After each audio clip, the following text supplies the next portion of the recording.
मैं 5.5 foot 55 kilo का होऊंगा ना। मैंने अकेले ही तेरी सीना रोक के तेरे हाथ कांपने पर मजबूर कर दिया था। सोच वो तेरा क्या हाल करेगा। मैं तुम्हारा सब कुछ छीन लूंगी। मैं हमेशा जंग टालने की कोशिश करता हूँ, लेकिन जंग हुई तो जीतूंगा तो मैं ही। Burma was just an example to let everyone know. There will be no more tolerance.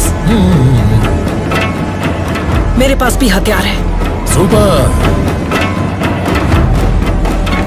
समझ में नहीं आया।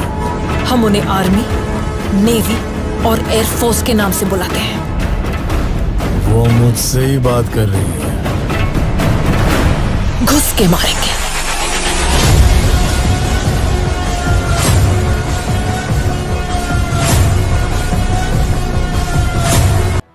कुछ लोग गुलाम बन के ही सही 100 साल जीना चाहते हैं, लेकिन कुछ लोग एक दिन भी जिए तो सुल्तान की तरह जीना चाहते हैं। अगर ये आज मर भी गया तो मैं समझूंगी कि इसमें मेरी ख्वाहिश पूरी करने की ताकत नहीं थी। लेकिन इस दुनिया में जब तक ये जिंदा है, मेरी ख्वाहिश पूरी करने वाला सुल्तान बन के ही जिएगा।